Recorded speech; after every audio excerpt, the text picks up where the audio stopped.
Muy buenos días. Gracias por estar acompañándonos en este servicio del día domingo, primer domingo de mayo. Y como cada primer domingo estamos compartiendo la cena del Señor. Yo quisiera que allí donde estás, en tu casa o donde estés mirando este video, inclines tu rostro y estemos en oración en este tiempo. Oramos al Señor. Te alabamos, Jesús. Te honramos y te bendecimos. Y lo hacemos porque no hay otro Dios como tú, que ha dado a su Hijo, el único unigénito, para que viniese a morir en la cruz del Calvario y así pagar por nuestros pecados. En esta hora, al estar alrededor de la mesa como familia, estamos compartiendo, Señor, esa ordenanza que el Señor Jesús nos hiciera. Hagan esto en memoria de mí. Te alabamos, Señor. Bendice este tiempo juntos en tu nombre. Amén. Sí, estamos compartiendo la cena del Señor. Y que bueno, lo estamos haciendo como en los tiempos bíblicos.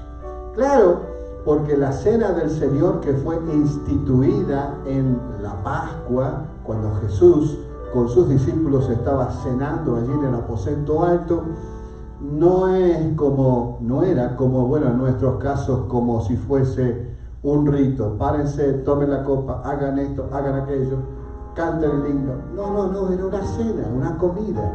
Y allí juntos compartían en familia y luego recordaban esto de la muerte del Señor por nosotros. Algunos creen que el pan y el vino se convierten en cuerpo y sangre, literal.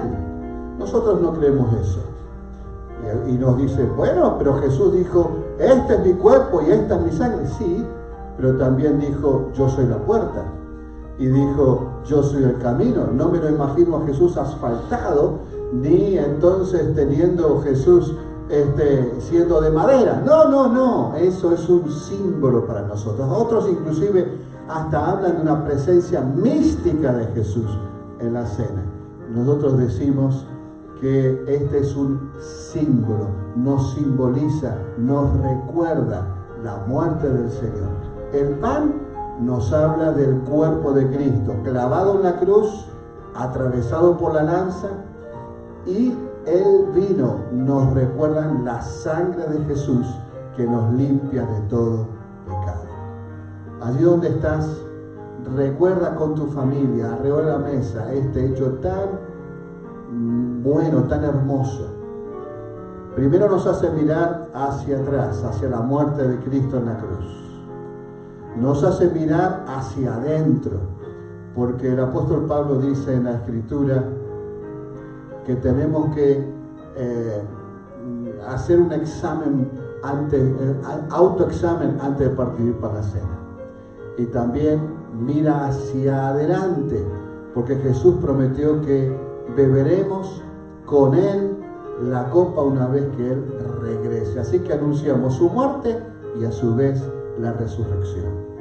Quisiera que leamos juntos el pasaje de 1 Corintios capítulo 11, versículo 23 en adelante, donde el apóstol Pablo nos dice cosas como: yo recibí del Señor lo mismo que les transmití a ustedes, que el Señor Jesús, la noche en que fue traicionado, tomó pan y después de dar gracias lo partió y dijo: este pan es mi cuerpo que por ustedes se entregó, hagan esto en memoria de mí. Lo está ordenando, es una ordenanza. De la misma manera, después de cenar, tomó la copa y dijo: esta copa es el nuevo pacto en mi sangre. Hagan esto cada vez que beban de ella en memoria de mí. Porque cada vez que comen este pan y beben esta copa, proclaman la muerte del Señor hasta que Él venga. Con tu familia, allí donde estás, tienes un trozo de pan seguramente. Compártalo como familia. Yo voy a hacer lo mismo aquí en este momento. Este pan nos recuerda el cuerpo de Cristo clavado en la cruz. Y nosotros entonces comemos este pan en recuerdo de nuestro Señor Jesucristo.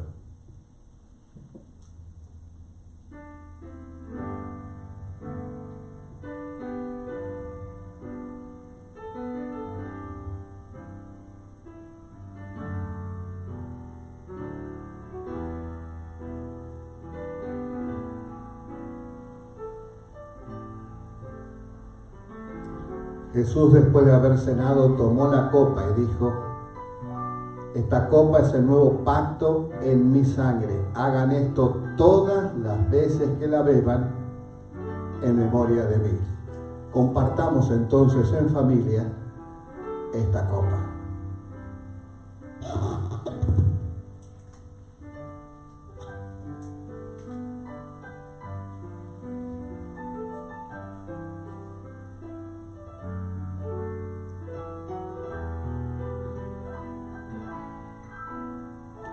Sí, Señor Jesús, nosotros te honramos y te bendecimos, porque no fue por nuestras obras, por nuestros méritos, que hemos sido salvados y rescatados, sino que ha sido por la gracia tuya al enviar a tu Hijo Jesucristo a morir en la cruz. Te honramos, Señor. Amén. Y ahora queremos pasar un tiempo de alabanza, de gratitud al Señor, y Esteban nos va a dirigir. Así que súmense ustedes en casa a la alabanza al Señor. Buenos días a todos, ¿cómo están? Los extraño y les doy un fuerte abrazo desde acá, desde el templo, a todos ustedes. Vamos a cantar desde ahí, de donde vos estás, desde tu casa, donde estés, de tu trabajo, y vamos a decirle: grandes son tus obras, Señor. Amén. Vamos, René.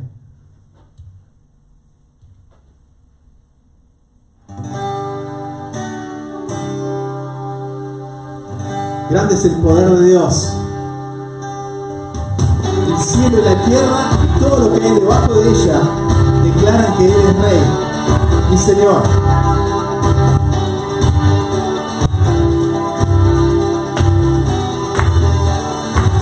Canta conmigo de tu casa.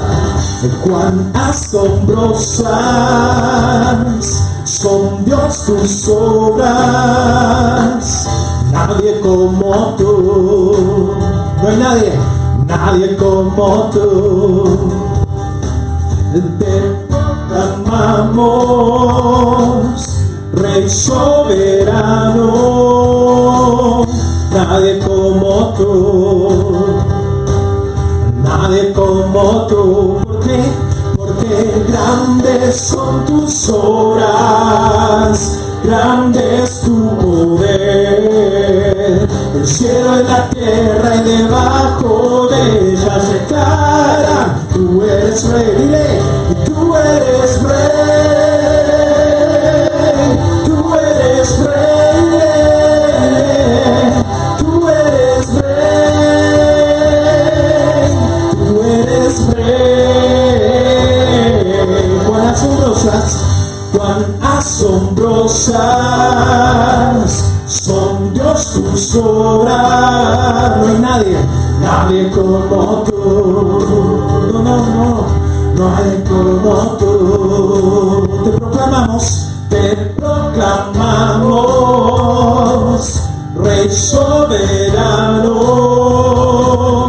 Nadie como tú. No hay nadie como tú. Nadie como tú. Porque grandes son tus obras, grande es tu poder. El cielo y la tierra y debajo de ella se declara: tú eres Rey. Dile: tú eres Rey, tú eres Rey,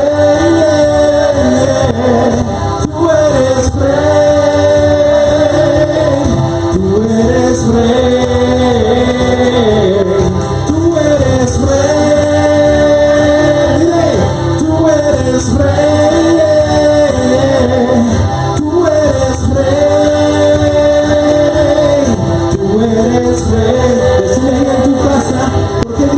Porque grandes son tus obras, grande es tu poder. Cielo en la tierra y debajo de ella se declara: tú eres Rey. Una vez más. Porque grandes son tus obras, grande es tu poder.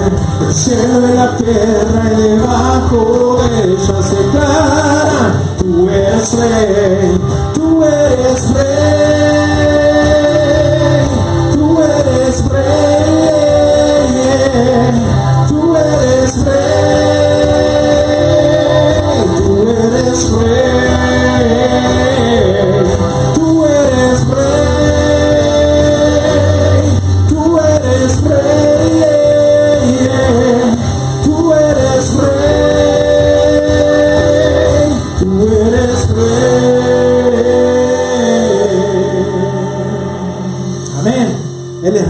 Señor, y Él está contigo donde tú estés. Amén. Te voy a invitar ahí en tu casa donde estés, que cierres tus ojos y le digas: Señor, con mis labios y mi vida te alabo, Señor, porque no hay nadie como tú. Te alabo, bendito Jesús, porque tú eres precioso para mí. Amén. Y con mis labios y mi vida te alabo, Señor, te alabo, Señor, con mis labios y mi vida te alabo, bendito Señor, porque tú has sido precioso para mí, precioso para mí, precioso para mí, porque tú has sido precioso para mí. Te alabo, bendito Jesús.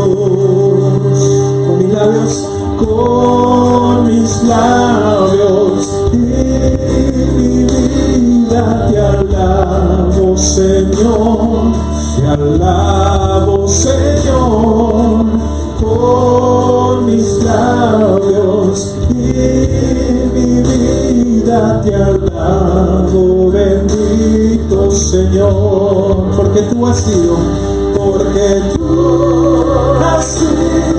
precioso para mí, precioso para mí, precioso para mí, porque tú has sido precioso para mí. Te alabo, bendito Jesús, te alabo, bendito Jesús. Señor, tú eres nuestro pensamiento. En ti estamos pensando en esta mañana y buscando. Sí, Jesús. Dile: mi pensamiento eres tú, Señor. Mi pensamiento eres tú, Señor. Mi pensamiento eres tú, Señor. Mi pensamiento eres tú. Y porque tú me has dado la vida, y porque tú me has dado el perdón, porque tú me has dado cariño, me has dado amor, y porque tú me has dado la vida, y porque tú me has dado el perdón, porque tú me has dado el cariño, me has dado amor. Mi pensamiento eres tú, Señor. Dile: mi pensamiento eres tú, Señor. Mi pensamiento eres tú, Señor. Mi pensamiento eres tú, porque tú me has dado la vida, y porque tú me has dado la vida, y porque tú me has dado el perdón, porque tú me has dado el cariño, has dado amor, y porque tú me has dado la vida, porque tú me has dado el perdón, porque tú me has dado el cariño, me has dado amor. Mirarte solo a ti, Señor, mirarte solo a ti, mirarte solo a ti, Señor, mirarte solo a ti, Señor, y no mirar atrás, y no mirar atrás, seguir tu caminar, Señor, seguir sin desmayar, Señor, postrado ante tu altar, Señor, y no mirar atrás, seguir tu caminar, Señor, seguir sin desmayar, Señor, postrado ante tu altar, Señor, y no mirar atrás. Y porque tú has sido precioso para mí, precioso para mí, precioso para mí, porque tú has sido precioso para mí. Te alabo, bendito Señor, porque tú has sido precioso. Tú eres precioso para mí, Señor. Ahí donde tú estás, levanta tus manos conmigo y dile: precioso para mí, porque tú has sido precioso para mí. Te alabo, bendito Jesús.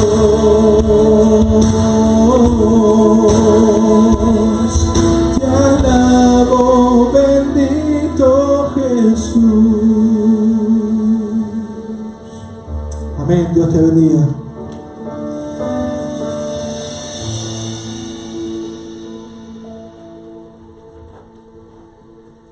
Estamos en este tiempo meditando en la palabra del Señor a través de el libro de los Hechos.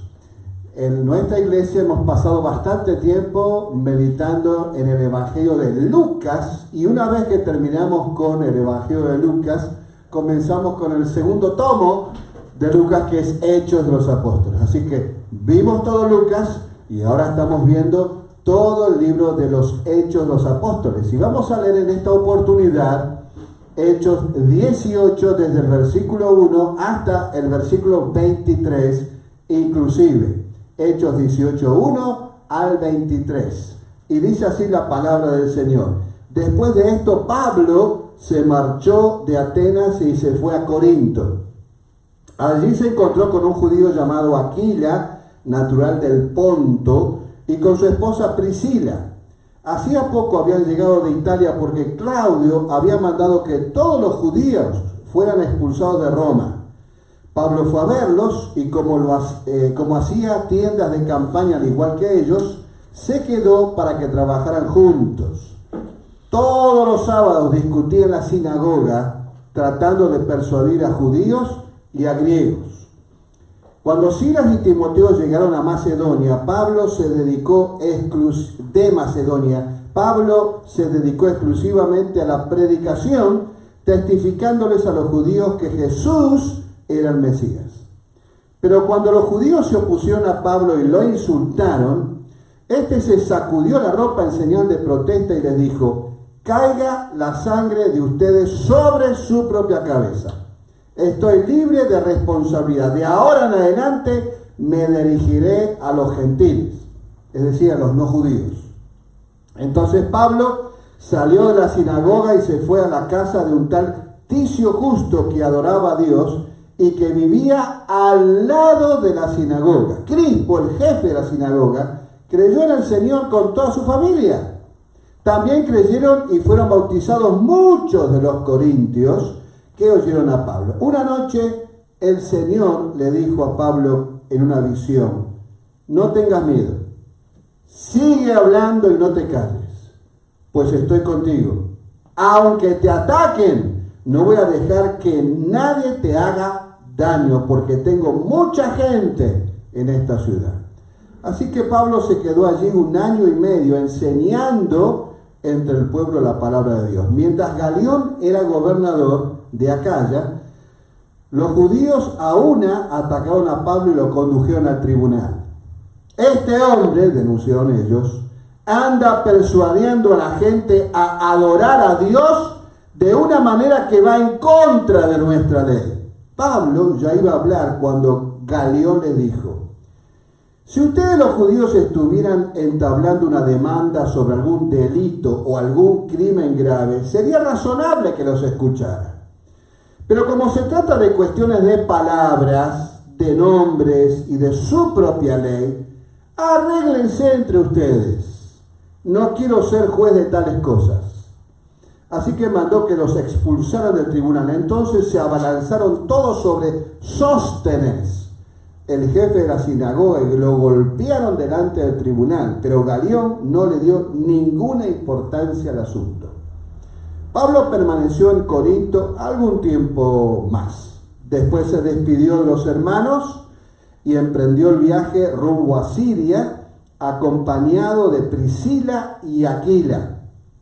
En Cencreas, antes de embarcarse, se hizo rapar la cabeza a causa de un voto que había hecho.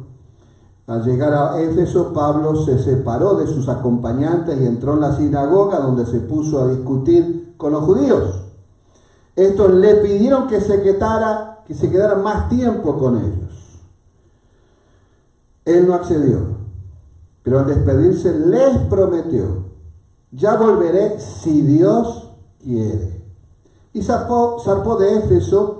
Cuando desembarcó en Cesarea, subió a Jerusalén a saludar a la iglesia y luego bajó a Antioquía. Después de pasar algún tiempo allí, Pablo fue a visitar una por una las congregaciones de Galacia y Frigia, animando a todos los discípulos.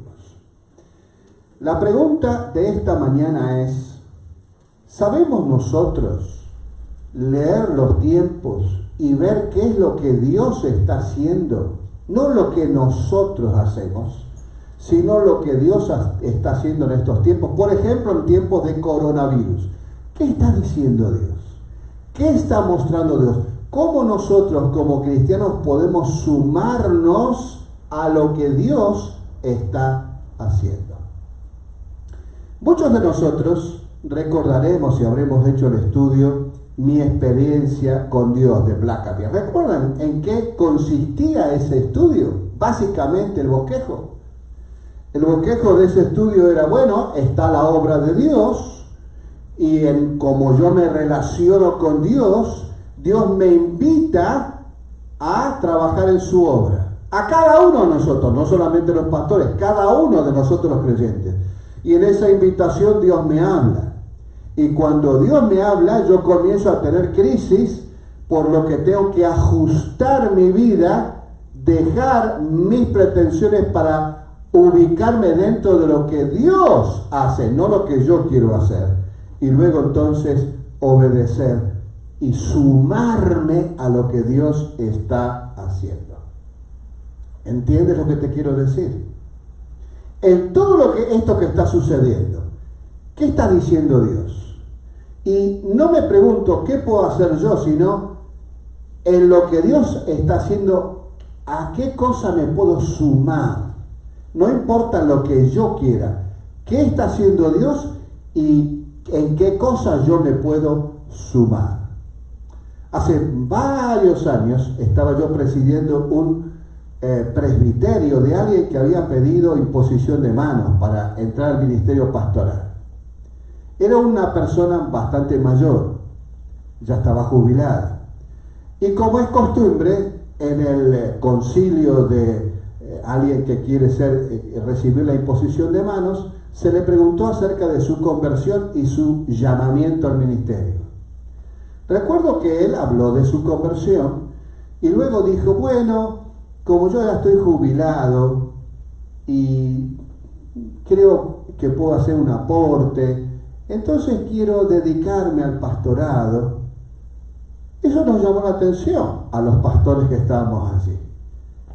Y le preguntamos del llamado y él seguía insistiendo que él, como ya estaba jubilado, quería por motu propio dedicarse al pastorado. De más está decirte que no hubo imposición de manos. Porque no es lo que yo quiero, es lo que Dios quiere y lo que Dios hace. No hay que meterse donde Dios no lo llama.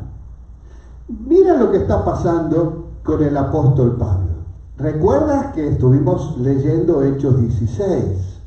Y allí Pablo está yendo por Frigia y Galacia y Dios no permite que Pablo predique ahí. ¡Ey! ¿Cómo puede ser? Yo quiero obrar. No, pero no es lo importante lo que yo quiera. ¿Qué quiere Dios? ¿Y qué está haciendo Dios? ¿Y qué está hablando Dios? Y Pablo quiere ir a predicar a Bitinia y Dios no le permite predicar en Bitinia. Mira, mi querido hermano, mi querida hermana, mi amigo, mi amiga, muchas veces nosotros creemos estar haciendo las cosas en base a la voluntad de Dios y en realidad muchas veces estamos en contra de lo que Dios quiere. Yo no sé si te acuerdas de la historia del rey Roboam. ¿Recuerdas quién es Roboam? Es el nieto de David, hijo de Salomón. Cuando Roboam es nombrado rey, tú te acuerdas que él pide consejo de los ancianos, de los jóvenes, se hace llevar por el deseo de los jóvenes, y entonces tú recordarás toda la historia de que Jeroboam levanta 10 de las tribus y se divide, se separa del resto de Israel, y Roboam queda solamente con 2 tribus, Judá y Benjamín. Recordarás que Roboam tomó el ejército y quiso recapturar el poder de las otras 10 tribus. Es interesante lo que sucede allí. Dios le dice a Roboam, ni te metas, porque esto que está sucediendo es algo que yo provoqué, que yo hice. Roboam creía que estaba haciendo bien, recuperando lo que era de la herencia de David. Y Dios le dice, estás en contra de mi decisión, no te metas. ¿Ves? Muchas veces estamos haciendo cosas pensando, qué bueno, qué idea genial tuve, estoy queriendo hacer algo para Dios. Lo importante no es lo que nosotros queremos hacer para Dios, sino qué está diciendo Dios en este tiempo. ¿Qué está obrando Dios? ¿Dónde puedo yo ubicarme dentro de la obra de Dios y ser colaborador de Él? El versículo preferido mío, como cada uno de nosotros tiene su versículo preferido, mi versículo preferido y sobre el cual se predicó en mi imposición de manos es Hechos 20:24. ¿Te acuerdas lo que dice? De ninguna cosa hago caso, ni estimo preciosa mi vida para mí mismo, con tal que acabe mi carrera con gozo y el ministerio, escucha, el ministerio que recibí del Señor Jesús para dar testimonio del Evangelio de la gracia de Dios. Pablo dice, yo quiero terminar lo que recibí, no lo que a Pablo se le ocurrió. ¿Te estás dando cuenta? Así que mire lo que pasa aquí con Pablo.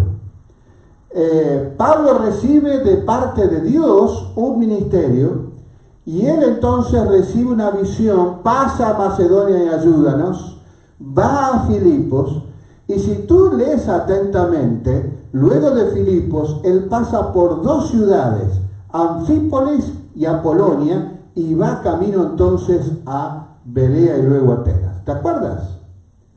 Anfípolis era una ciudad mucho más grande y mucho más importante que Filipos. ¿Por qué Pablo no predica allí? Aparentemente la idea es que pasa una noche descansando y sigue viaje. ¿Por qué no predica allí? ¿Que era falta de estrategia de Pablo?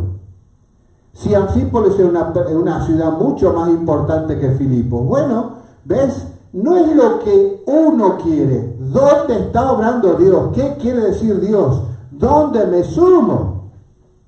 Y Pablo entonces va a Corinto, una ciudad, ahora después de todas las ciudades que mencionamos, estamos en Hechos 18, va a Corinto.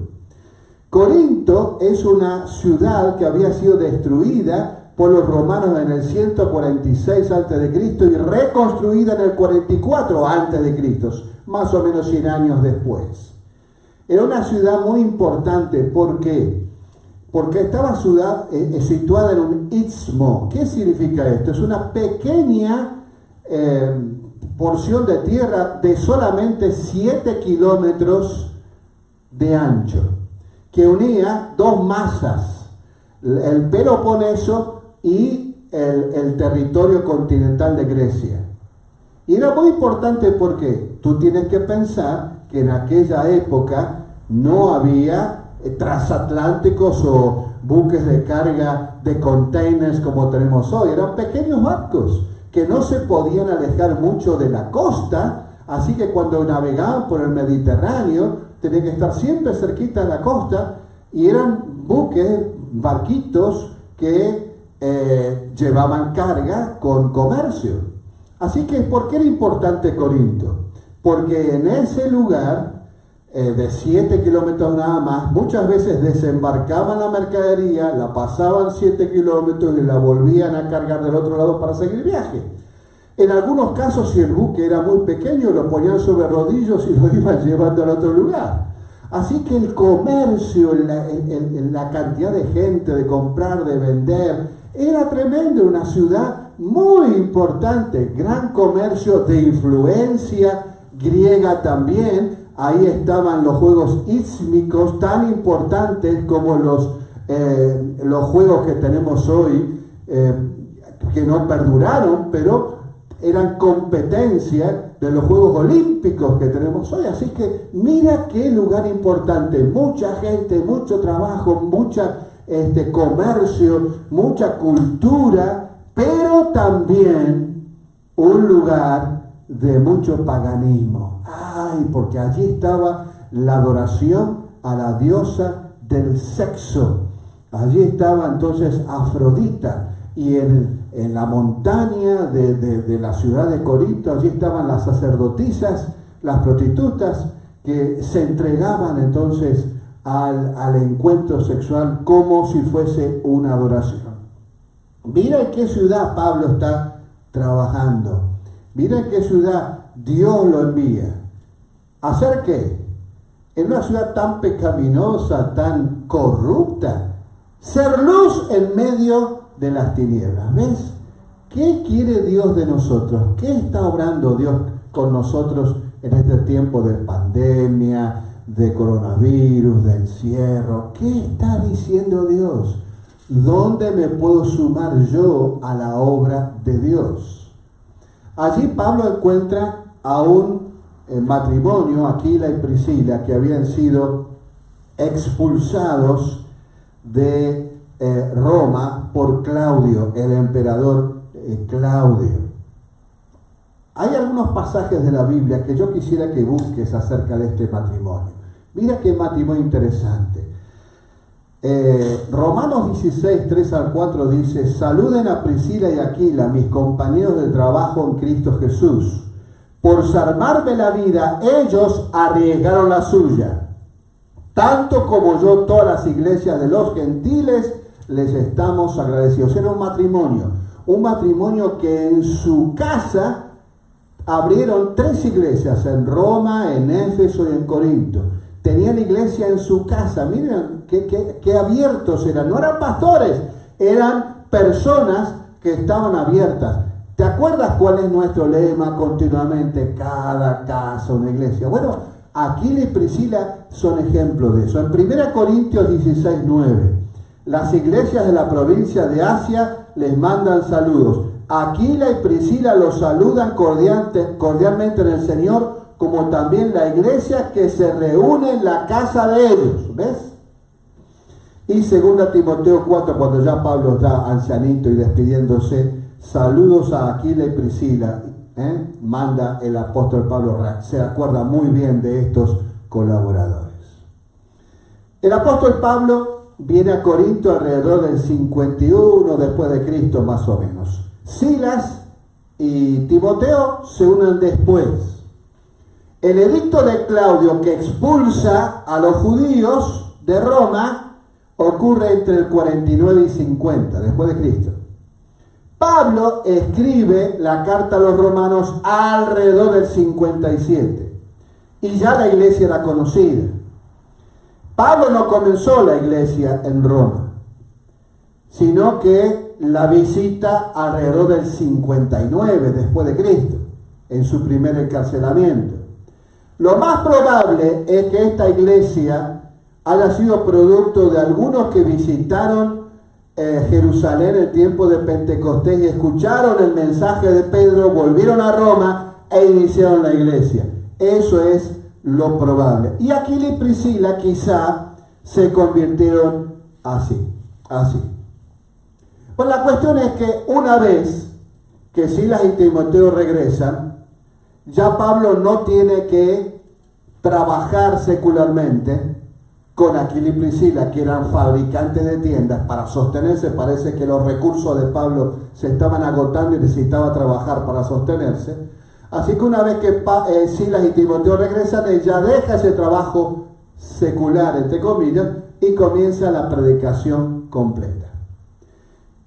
Nota que hoy en día nosotros decimos tent makers a aquellos misioneros que cuando van a un país no tienen sustento y tienen que trabajar secularmente para autosostenerse. De ahí viene, de esta idea. Pablo en un momento tiene que trabajar para sostenerse, no tiene recursos, tiene a Aquila y Priscila que son del mismo oficio, comienzan a construir tiendas, carpas, y luego que llega Silas y Timoteo ya no necesita hacer eso y se dedica completamente a predicar el Evangelio.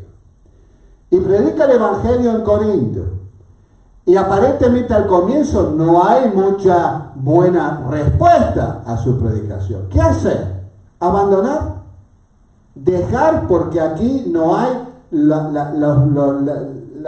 digamos los resultados que tuve en otras ciudades. ¿Qué hago? Mira qué bueno es sintonizar lo que Dios quiere de uno, ¿ves? No lo que yo quiera. ¿Dónde está obrando Dios? ¿Y dónde yo me puedo sumar en medio de todo lo que Dios está diciendo y haciendo? Porque si no, yo no sé si tú te acuerdas del profeta Jeremías. Jeremías, el profeta, alguien que muchas veces quiso salirse del ministerio, ¿recuerdas? No, yo no quiero, soy un pequeño niño. Y está allí Jeremías predicando 40 años. 40 años Jeremías predicando. ¿Cuántos conversos tuvo Jeremías? Ni uno en 40 años. Ahora, ¿tú podrías decir Jeremías no estaba dentro de la voluntad de Dios? ¿Ves? No es lo que yo quiera, es cómo Dios está hablando. ¿Qué está queriendo Dios? ¿Dónde me quiere ubicar Dios en el ministerio? El ministerio de Pablo al comienzo no tiene resultado. Y entonces él les dice, muy bien, que caiga la sangre sobre ustedes. ¿Por qué está diciendo eso? ¿Ves versículo 6? ¿Por qué está diciendo eso a Pablo? Eso remite a un pasaje del Antiguo Testamento. ¿Tienes tu Biblia allí? Búscala conmigo. Vamos a estar buscando Ezequiel capítulo 33. En Ezequiel 33 hay una orden del Señor. Ezequiel es un profeta de más o menos el siglo VI a.C., 592 a.C., en el exilio, y está diciendo esto, dice, estoy en Ezequiel 33. el Señor me dirigió la palabra: hijo de hombre, habla con tu pueblo y dile, cuando yo envíe la guerra a algún país y la gente de ese país escoge un hombre y lo pone por centinela, si ese ve acercarse al ejército enemigo, toca la trompeta para advertir al pueblo, entonces si alguien escucha la trompeta, pero no se da por advertido y llega la espada y lo mata, él mismo será el culpable de su propia muerte. Como escuchó el sonido de la trompeta, pero no le hizo caso, será responsable de su propia muerte, pues si hubiera estado atento, se habría salvado. Ahora bien, si el centinela ve que se acerca el enemigo y no toca la trompeta para prevenir al pueblo, y viene la espada y mata a alguien, esa persona perecerá por su maldad, pero al centinela yo le pediré cuentas de esa muerte. A ti, hijo de hombre, te he puesto por centinela del pueblo de Israel. Por lo tanto, oirás la palabra de mi boca y advertirás de mi parte al pueblo.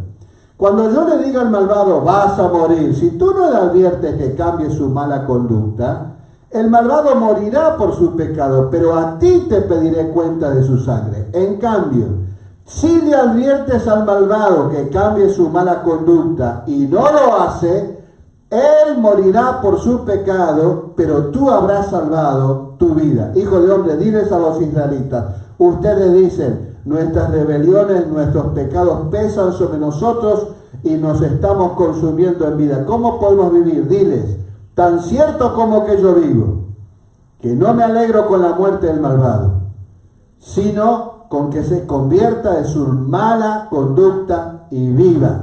Conviértete, pueblo de Israel, conviértete de tu conducta perversa, porque habrás de morir. ¿Ves? Lo que está remitiendo Pablo es a lo que Ezequiel decía. Si yo no advierto al pecador que está perdido y necesita volver a Dios, entonces la sangre va a caer sobre mí. Por eso te estamos anunciando, amigo, amiga, que es tiempo de volver a Dios. Prepárate para encontrarte con Dios. Vuelve al Señor, pídele perdón por tus pecados y deja que Él cambie y transforme tu vida. Él solamente puede perdonarte, restaurar tu vida. Ahora Pablo dice, muy bien, yo estoy libre, ya les anuncié, no va a caer la sangre sobre mí. Esos son ustedes que están rechazando el evangelio del perdón de Dios. Y mira cómo lee Pablo los tiempos. Yo veo que acá Dios no está obrando, pero me está abriendo puertas con los no judíos, con los gentiles. De ahora en adelante yo voy a predicar hay una ruptura, voy a predicar a los gentiles. Pablo deja la sinagoga, se va provocativamente al lado de la sinagoga, a la casa de al lado. Crispo cree, muchos creen. Y entonces Pablo está siguiendo la visión de Dios. Pasa a Macedonia y ayúdanos, se queda en Corinto y el ministerio se vuelve algo no según la lógica humana, sino lo que Dios quiere. Dios le dice a Pablo, no tengas miedo, sigue hablando, no te calles, yo estoy contigo. Tengo mucho pueblo aquí. ¿Ves? Debemos ser sensibles a lo que Dios quiere. Oír lo que Dios quiere. ¿Qué está diciendo Dios en medio de esta pandemia? ¿Qué está haciendo Dios? ¿Cómo está obrando Dios? Una de las cosas que está haciendo Dios es volviendo a la iglesia del Nuevo Testamento. ¿Ves? Estamos todos en casa. No son nuestras catedrales, nuestros templos, nuestros ritos. Es la obra de Dios. Tenemos que escuchar y ver lo que Dios está haciendo. Mira, el apóstol Santiago escribe en su carta, primer capítulo, mis queridos hermanos, tengan presente esto. Todos deben estar listos para escuchar y ser lentos para hablar y enojarse, porque la ira humana no produce la vida justa que Dios quiere. Tenemos que escuchar qué está haciendo Dios. Allí está entonces en medio de la acusación, porque llega la acusación a Pablo, Galión. Galión es el procónsul, es el gobernador romano que está allí. Y mira que aquí se presenta un asunto político. ¿Qué estaban queriendo hacer los judíos? Los judíos estaban queriendo demostrar que los cristianos son algo aparte de la herencia hebrea. Si ellos hubiesen ganado digamos el juicio, eso tendría para los cristianos muchos problemas en todo el resto del imperio. Es una nueva secta, una nueva religión. Pero Galión se lo hace ver muy fácil. Le dice, no, esto es asunto de ustedes. Arréglenselo ustedes. Los judíos hubiesen querido que en ese juicio se hubiese demostrado que el cristianismo era algo aparte, algo nuevo, algo extraído de los pelos, una nueva religión, una nueva secta. Y Galión no lo acepta. Galión, alguien que fue educado por Séneca, el gran filósofo romano, en realidad nacido en la Hispania, lo que hoy sería España. Séneca, maestro de Nerón, gran filósofo que tenía algunas frases muy interesantes. Hace falta toda una vida para aprender a vivir. Prefiero molestar con la verdad que complacer con las adulaciones. Con facilidad se adquiere lo preciso para la vida. Tantas frases interesantes de Séneca. Fue maestro de Galión. Este Galión que ahora dice, señores, arréglense, esto no puede ser. Mira cómo Dios está obrando. Pablo se está dando cuenta que él no trabaja para Dios, sino que trabaja con Dios. Él lo va a decir luego, somos colaboradores en la obra de Dios. ¿Qué está haciendo Dios? ¿Qué está diciendo Dios? En medio de todo esto, ¿cómo me puedo yo sumar a lo que Dios está haciendo? El apóstol Pablo no es que está diciendo, bueno, que los judíos se arreglen. Al contrario, en Romanos capítulo 9, él va a decir, me invade una gran tristeza y me embarga un continuo dolor. Desearía yo mismo ser maldecido y separado de Cristo por el bien de mis hermanos, los de mi propia raza, el pueblo de Israel. ¿Lo ves? Pero ahora él está leyendo lo que Dios está haciendo. Dice, bueno, a partir de ahora yo me voy allí donde Dios está obrando, no lo que yo quiero, lo que Dios está obrando. Parece que Pablo había hecho el voto de nazareo, de nazareato. El nazareo era una persona que se dedicaba a Dios y al servicio de los demás y que lo hacía como voto perpetuo por cierto tiempo.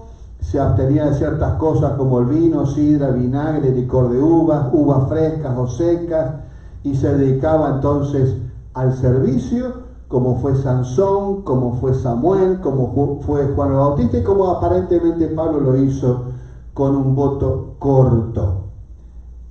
Luego entonces del nazareo cumplir su voto, tenía que raparse, llevar sus cabellos al templo y ofrecerlos en sacrificio. Pablo entonces está volviendo así. Ahora, concluyendo, ¿cómo puedo unirme a lo que Dios está haciendo y diciendo? Pablo nos da la clave. Hace todo lo posible en centrarse en el Señor, en mantenerse en sintonía con Él y no hacer lo que Él quería. Cuando pasa por Éfeso, dice algo que es muy importante. Voy a volver si Dios quiere. Él no planificaba sus viajes misioneros de acuerdo a de acuerdo a lo que Dios esté haciendo. ¿Te acuerdas del pasaje de Juan capítulo 15, versículo 5? Yo soy la vid, vosotros los pámpanos. El que permanece en mí y yo en él, este lleva mucho fruto, porque separados de mí, nada podéis hacer. según la gracia que Dios me ha dado, yo como maestro constructor eché los cimientos y otro construye sobre ellos, pero cada uno tenga cuidado de cómo construye, porque nadie puede poner un fundamento diferente del que ya está puesto, que es Jesucristo. Si alguien construye sobre este fundamento, ya sea con oro, plata, piedras preciosas, madera, heno y paja, su obra se mostrará tal cual es, pues el día del juicio la dejará al descubierto. El fuego la dará a conocer y pondrá a prueba la calidad del trabajo de cada uno. Si lo que alguien ha construido permanece, recibirá su recompensa. Pero si su obra es consumida por las llamas, él sufrirá pérdida. Será salvo, pero como quien pasa por el fuego. ¿Qué está diciendo Dios en estos tiempos? ¿Qué está haciendo Dios en estos tiempos? ¿Dónde te ubicarás tú? No te digo qué harás tú, qué planes geniales tienes, qué programas te surgen en la mente. ¿Dónde vas a ubicarte tú en la obra del Señor? Esto es lo que Dios quiere. Así guió Dios al apóstol Pablo. No, aquí no quiero que vayas, ve para allí. Pero Señor, no, allí vas. Y así tiene que ser nuestra vida. Inclinémonos ante Dios en oración. Señor, aquí estamos. Somos tus siervos, queremos agradarte a ti y no estar reflejando lo importante o inteligente o sabios que somos. Porque, Señor, nosotros somos siervos inútiles. Estamos haciendo lo que debemos hacer. Queremos ver tu mano obrar, tu poder ser demostrado y nosotros sumarnos a la obra preciosa que estás haciendo. Oh Señor, aviva tu obra en medio de los tiempos. En medio de los tiempos, hazla conocer.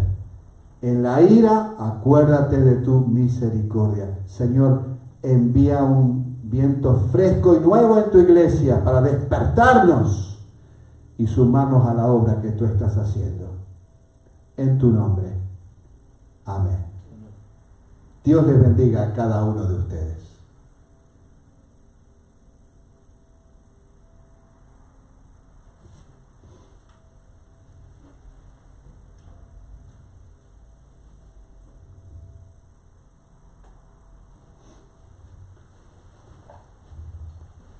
Me voy al Zoom. Sorry, me voy al Zoom. Me voy al Zoom.